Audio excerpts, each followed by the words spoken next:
Hello friends, आपका बहुत बहुत स्वागत है हमारे चैनल सरकारी नौकरी में।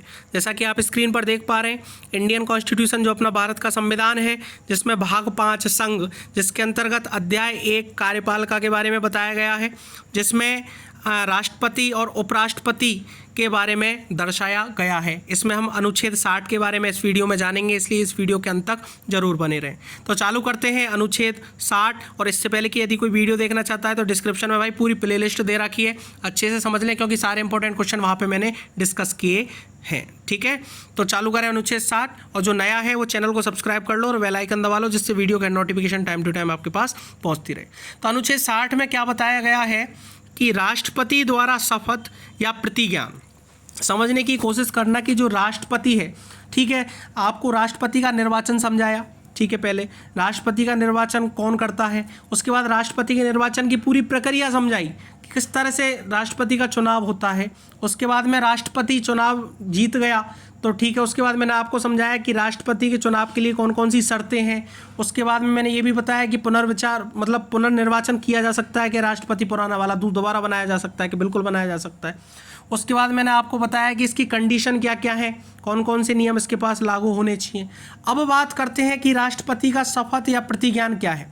तो समझने की कोशिश करना, राष्ट्रपति का चुनाव हो गया, राष्ट्रपति घोषित हो गया, राष्ट्रपति जीत गया, उसके बाद वो डायरेक्ट ऐसा नहीं है कि जाके पद ग्रहण कर ले, पहले उसका शपथ होगा, शपथ करने के बाद वो पद ग्रहण करेगा। ठीक है, तो प्रत्येक राष्ट्रपति और प्रत्येक व्यक्ति जो राष्ट्रपति के रूप में कार्य कर रहा है या उसके कृत्यों का निर्वहन कर रहा है, मतलब उसके कार्यों का निर्वहन कर रहा है, वह अपना पद ग्रहण करने से पहले भारत के मुख्य न्यायमूर्ति, ये क्या चीज़ होती है मुख्य न्यायमूर्ति, तो भाई टेंशन नहीं लेने का, आगे पूरा समझाया जाएगा कि मुख्य न्यायमूर्ति किसे बोलते हैं। अभी थोड़ा हिंट समझ लो कि जो सुप्रीम कोर्ट का जो भगवान होता है ना, भगवान एक तरह से समझना मेरी देसी भाषा में, जो सुप्रीम कोर्ट का भगवान होता है ना, दैट इज़ द मुख्य न्यायमूर्ति, वही बोला जाता है मुख्य न्यायमूर्ति। ठीक है ना, मुख्य न्यायाधीश या उसकी अनुपस्थिति में उच्चतम न्यायालय के उपलब्ध ज्येष्ठतम न्यायाधीश के समक्ष, समझना कि राष्ट्रपति जो पद का ग्रहण करता है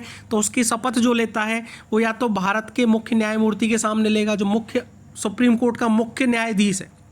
ठीक है, उस यदि वो अनुपस्थित है तो उसकी अनुपस्थिति में उच्चतम न्यायालय के उपलब्ध कोई भी ज्येष्ठतम न्यायाधीश इसके समक्ष किस तरह शपथ लेगा या प्रतिज्ञान करेगा, वो मैं पढ़ के बता देता हूँ कि मैं अमुक ईश्वर की शपथ लेता हूँ या सत्यनिष्ठा से प्रतिज्ञान करता हूँ कि मैं श्रद्धापूर्वक भारत के राष्ट्रपति के पद का कार्यपालन अथवा राष्ट्रपति के कृत्यों का निर्वहन करूँगा या करूँगी तथा अपनी पूरी योग्यता से संविधान और विधि का परिरक्षण, संरक्षण और प्रतिरक्षण करूँगा या करूँगी, और मैं भारत की जनता की सेवा और कल्याण में निरत रहूँगा या रहूँगी।